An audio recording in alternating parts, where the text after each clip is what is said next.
बबुआन और भूमिहार का भाईचारा ऑन टॉप है बिहार। अरे ऐसा नहीं है, ऐसा नहीं का है भाई, जात पात पे हम विश्वास नहीं रखते हैं। देखिए, जिससे मन मिल गया समझिए वो मेरा भाई है, मेरा जात है, और जिससे मन नहीं मिला अगर मेरा जात भी है तो वो मेरा कुछ नहीं है।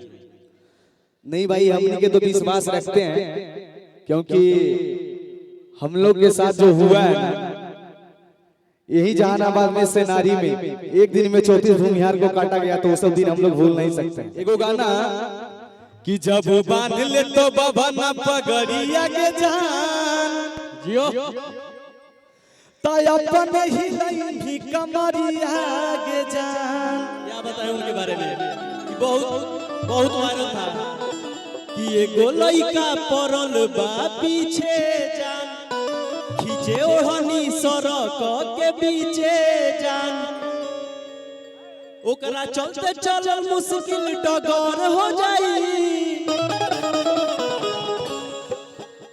तो जहिया जब तहार ऑर्डर हो जाई, तू जान हो तोहरे ला मर्डर हो जाई। कि बाना हो जब बभना पगड़िया है जा तो उ गनवा के दुल्हन गुनगुना दो।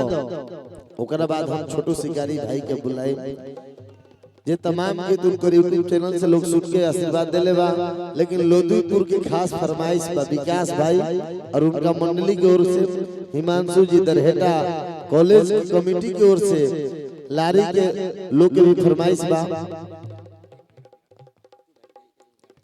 बुलाओ डॉक्टर साहब, हम बिल्कुल हुई हम बात के सम्मान हमेशा मिले बने, हमेशा सम्मान करो, लेकिन हम चाहम कि जब लोधीपुर और वो जैसे छपरा एरिया में लोग के प्यार पाइला, हम जानता नहीं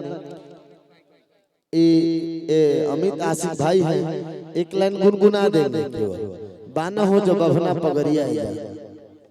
मुकेश भैया, हम यही का लड़का है, मेरा गांव है, तो हम चाहेंगे पहले भैया से गवा दीजिए, दो लाइन गवा दीजिए, उसके बाद हम 2-3 गाना सुना के लास्ट करें। क्या हो भैया, है ना?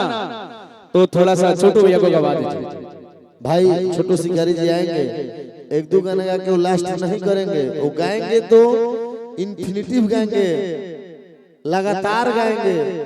जो इनका गाना ट्रेंडिंग में सब लोग प्यार आशीर्वाद बरसाते हैं, इनका हेयर स्टाइल जो है हम बार बढ़ावत रहे, हमर बार झरे लागला, हम बार हॉल छोड़ देंगे, लेकिन तू इतना मेहनत कइलो कि तोहर बार कायम बा, लोग के आशीर्वाद बा, हेयर स्टाइल बड़ा शानदार बा। छपरा के धरती से तू बड़ा, जहाँ भिखारी ठाकुर जी के संगीत के पूरा विश्व जाने ला, गायत्री ठाकुर जी के संगीत के पूरा विश्व जाने ला, वो धरती से तू बड़ा हमारे भाई, वो गंगा के कछार से और छपरा लयदार धरती हो। तो हम चाहम कि कुछ गीत गौना ऐसा होखे कि लोग के दिल पर हस्ताक्षर होखे, लेकिन इंस्टाग्राम यूट्यूब के दौर में तमाम गाना तोहर बाजता, लोग ट्रेंडिंग में लावता, तो सब के दिया के पेश कर दी हो, लेकिन एक लाइन गुनगुना के आ तू विराम ले ली हो, बाना हो जब बभना पगड़िया है। हाँ बिल्कुल, दोनों भाई भाई।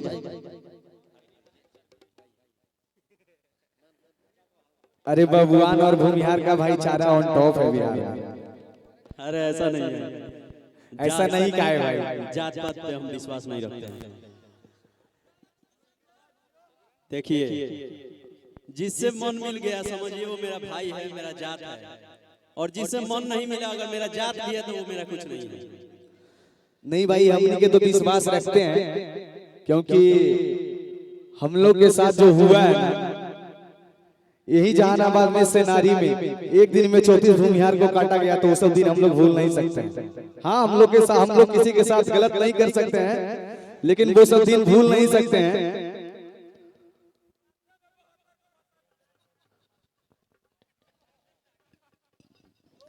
एगो गाना कि जब बांध ले तो बाबा ना पगड़िया के जान जियो तो अपन ही नहीं भी कमरिया के जान।